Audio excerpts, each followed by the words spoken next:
Hi, hi, hi. 12th CBSE Mathsல Chapter 1 Relations and Functionsல Exercise 1.1ல Question number 1 பார்க்க போறோம்.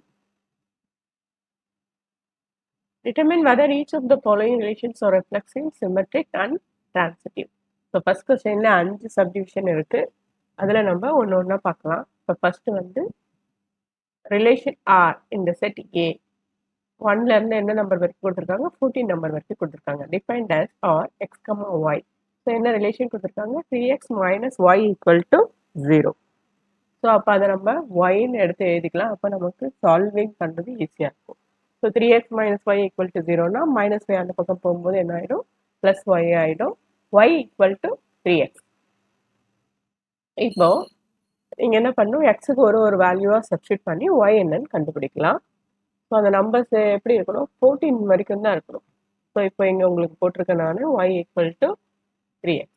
இப்போ எக்ஸுக்கு 1 சப்ஸ்டியூட் பண்ணிங்கன்னா y என்ன கிடைக்கும்? 3. 2 சப்ஸ்டியூட் பண்ணிங்கன்னா 6. 3 சப்ஸ்டியூட் பண்ணிங்கன்னா 9.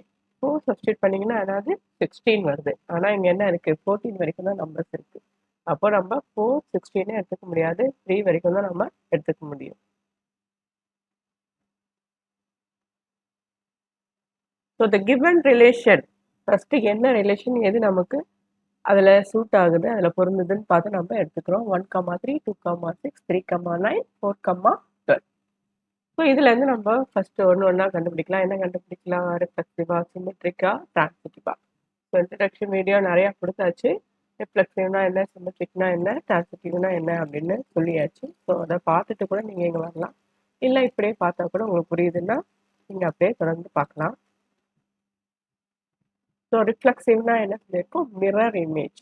அப்படியே ஆப்போசிட் இருக்கணும். 1ன்னா 1, 2ன்னா 3ன்னா 3. ஸோ இப்போ இங்கே பார்த்தோம்னா எதுவுமே இல்லை. 1,1 இல்லை, 2,2 இல்லை, 3,3 இல்லை, 14,14 இல்லை. ஸோ எதுவுமே இல்லை. அப்போ கண்டிப்பாக அது என்ன கிடையாது? ரிஃப்ளெக்சிவ் கிடையாது. So we conclude that R is not reflexive. அடுத்து சிமெட்ரிக். சிமெட்ரிக்னா என்ன சொல்லியிருக்கோம்? A, Bன்னு இருந்தால் B, Aவும் அந்த செட்டில் இருக்கணும், அந்த ரிலேஷனில் இருக்கணும். ஸோ இப்போ எங்கே பார்த்தீங்கன்னா ஒரு நம்பராக கூட செக் பண்ணிக்கலாம். 1,3னா 3,1 இருக்கணும். ஆனால் இங்கே இருக்கா? இல்லை. 2,6 இருக்கு. ஆனால் 6,2 இல்லை. ஸோ அப்போ அது என்னது? சிமெட்ரிக் கிடையாது. ஸோ அடுத்து டிரான்சிட்டிவிட்டி பார்க்கலாம். இப்போ பாருங்க, ஏதாவது ஒரு செட் எடுத்துக்கோங்க. இப்போ 1,3 எடுத்துக்கோங்க. 1,3னா அடுத்து எதில்? 3,9. அடுத்து என்ன இருக்கணும்? அப்போ 1,9 இருக்கும். டிரான்சிட்டிவிட்டி என்னது? A, B, B, C, A, C என்னவா இருக்கணும்? அந்த ரிலேஷனில் இருக்கணும்.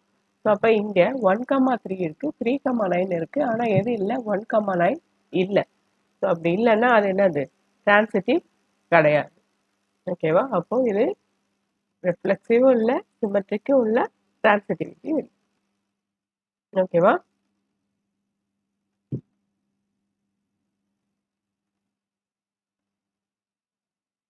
ஸோ செகண்ட் சப்டிவிஷன் பார்க்கலாம். ரிலேஷன் ஆர் இந்த செட்டை என்ன, அதுதான் நீங்கள் ரொம்ப இம்பார்ட்டண்டாக கவனிக்கணும். அந்த எண்ணா, ஆரா, இன்டிஜர்ஸா, ரியல் நம்பரா என்ன கொடுத்துருக்காங்கன்னு நீங்கள் நோட் பண்ணணும். Set n of natural numbers defined as r x, y, y equal to x plus 5. And இன்னொரு கண்டிஷன் கொடுத்துருக்காங்க. x is less than 4. x வந்து 4 விட சின்னதாக இருக்கணும்னு சொல்லியிருக்காங்க. நேச்சுரல் நம்பர்ஸ்ன்னு சொல்லியிருக்காங்க. ஸோ நேச்சுரல் நம்பர்ஸ்னால் எதில் ஆரம்பிக்கும்? 1ல் ஆரம்பிக்கும்.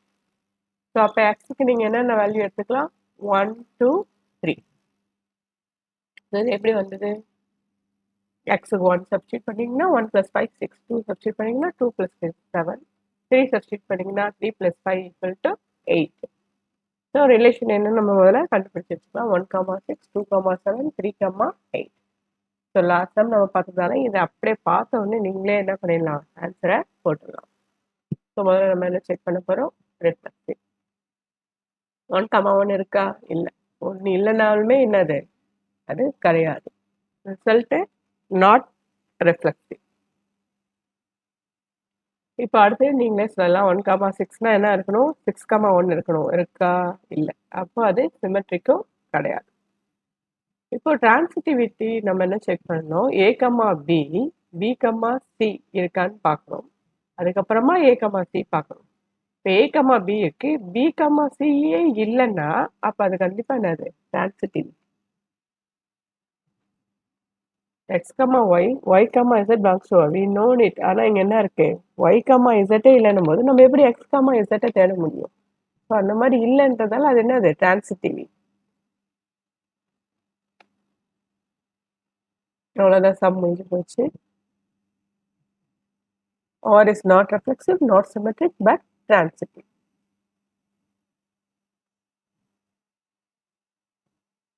ஸோ இப்போ மூணாவது பார்க்க போகிறோம். ரிலேஷன் R இந்த செட் A 1 to 6 கொடுத்துட்டாங்க. at R வந்து X, Y is divisible by X.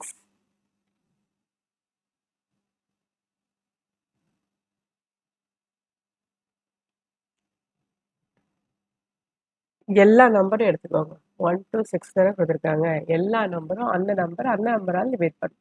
1 1ஆல் divide பண்ண முடியும், 2 2ஆல் டிவைட் பண்ண முடியும், 3 3ஆல் டிவைட் பண்ண முடியும். ஸோ ரிஃப்ளெக்சிவ் இதில் என்னவா இருக்கு? ட்ரூவா இருக்கு. அந்த நம்பரால் கண்டிப்பாக டிவைட் பண்ண முடியும். அப்போ சிமெட்ரிக் செக் பண்ணலாம். ஏதாவது 2 நம்பர் நீங்கள் எடுத்துக்கணும், அது டிவிசிபிளாக இருக்கணும். இப்போ 2, 4 எடுத்துக்கலாம். 4 வந்து 2 கண்டிப்பாக என்ன பண்ணணும்? டிவைட் பண்ணணும். ஓகேவா? அப்போ 4, 2 நமக்கு இப்போ எக்ஸிட் ஆகுதா இல்லையான்னு பார்க்கணும். எக்ஸிஸ்ட் ஆகுதா இல்லையான்னு நம்ம பார்க்க போகிறோம். இப்போ 4 2ஆல் டிவைட் பண்ணால் உங்களுக்கு என்ன? 2 வரும். 2 4ஆல் டிவைட் பண்ணால் அது என்ன ஆகிடும்? ஃப்ராக்ஷன் ஆகிடும். ப்ராப்பராக டிவைட் பண்ண முடியாது. ஸோ அப்போ அது என்னது? Not symmetric.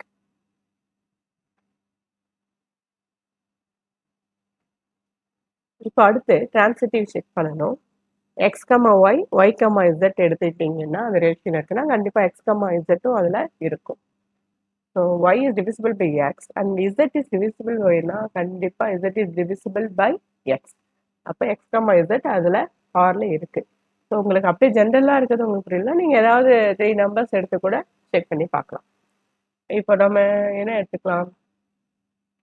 1, 2, 4 கூட எடுத்துக்கோங்க. 2 வந்து 1ஆல் டிவைட் பண்ண முடியும், 4 வந்து 2ஆல் டிவைட் பண்ண முடியும். அப்போ 4 வந்து 1ஆல் கண்டிப்பாக டிவைட் பண்ண முடியும். ஏதாவது 3 நம்பர்ஸ் டிவிசிபிள் ஆகுற மாதிரி நீங்களே கூட எடுத்து போட்டு பார்க்கலாம். தேங்க்யூ. அடுத்து 4th ஒன் பார்க்கலாம்.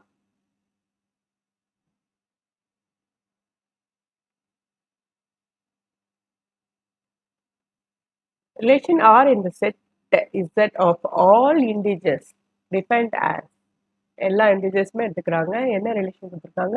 X minus Y is an integer. So integer தான் உங்களுக்கு, இன்டிஜர்ஸ் தான் உங்களுக்கு தெரியும். என்னது? ப்ளஸ் நம்பர், மைனஸ் நம்பர், 0 இதெல்லாம் சேர்ந்தது தான் என்னது? Integer. So x minus y பண்ணும்போது இன்டிஜர் தான் வரணும்னா பார்க்கும் போதே உங்களுக்கு சம தெரிஞ்சிடும். ரொம்பவே ஈஸியான ஒன்று. எந்த நம்பர் ஜென்ரலாகவே நம்ம போட்டுடலாம். எக்ஸ் மைனஸ் எக்ஸ் என்ன வரும்? 0 வரும். ஓகேவா? எந்த நம்பர் 1 மைனஸ் 1 0, 2 மைனஸ் 2 0, 0 அது இன்டிஜர். ஸோ எந்த நம்பர் எடுத்து அதே நம்பர்லேருந்து மைனஸ் பண்ணாலும் உங்களுக்கு ஆன்சர் என்ன வரப்போகுது? 0. 0 என்னது? இன்டிஜர். அப்போ இது என்னது? ரெஃபெக்டிவ். இப்போ அடுத்து நம்ம என்ன பார்க்கணும்? சிமெட்ரிக் பார்க்கணும். எக்ஸ் கம்மா ஒய் அப்போனா எக்ஸ் மைனஸ் ஒய் என்னது? இன்டிஜர். ஒய் கம்மா எக்ஸ்னா அப்போ ஒய் மைனஸ் எக்ஸ். ஸோ இந்த ரிசல்ட்லேருந்து நீங்கள் ஒய் மைனஸ் எக்ஸை கொண்டு வரலாம். எப்படின்னு பார்த்தீங்கன்னா, மைனஸை காமனாக எடுத்துட்டிங்கன்னா ப்ளஸ் எக்ஸ் மைனஸ் ஆகிடும், மைனஸ் என்ன ஆகிடும்? ப்ளஸ் ஆகிடும். என்ன ஆகிடும்? Y minus x. Y minus x என்னது? இன்டிஜர். ஸோ அப்போ சிமெட்ரிக் எக்ஸிஸ்ட் ஆகுதா இல்லையா? ஆகுது. அப்போ இது சிமெட்ரிக். அடுத்து நம்ம பார்க்க போகிறது என்னது? Transitive. So x, y and y, z belongs to R, where x, y, z belongs to z. அப்போ நம்ம என்ன பார்க்கணும்? x, z இருக்கான்னு நம்ம பார்க்கணும். ஸோ ஜென்ரலாகவே எடுத்துக்கலாம். x minus y and y minus z are integers. ஓகேவா? இப்போ இது ரெண்டுத்தையும் நம்ம ஆட் பண்ணி பார்க்கலாம். ஆட் பண்ணிங்கன்னா என்ன ஆகிடும்? ப்ளஸ் ஒய் மைனஸ் ஒய்யும் கேன்சல் ஆகிடும். X minus z is an integer. ஓகேவா? இல்லை நீங்கள் இப்படி ஜென்ரலாக இருக்கிறது உங்களுக்கு ஒரு வேலை கன்ஃபியூஷனாக இருந்துச்சுன்னா நீங்களே 3 நம்பர்ஸ் எடுத்து போட்டு பாருங்கள். எந்த நம்பரை நீங்கள் எது கூட மைனஸ் பண்ணாலும் கண்டிப்பாக உங்களுக்கு ப்ளஸ் நம்பரோ மைனஸ் நம்பரோ இல்லைன்னா 0வாக தான் வரும். அப்போ அது என்னது? Transitive.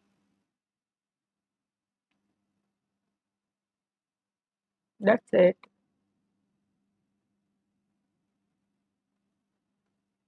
Thank you. Fifth subdivision ஏன் பார்க்கலாம்னா, அதுல ஒரு 5 சப்டிவிஷன்ஸ் இருக்கு. ஸோ அத நம்ம வந்து நெக்ஸ்ட் வீடியோல பார்க்கலாம்.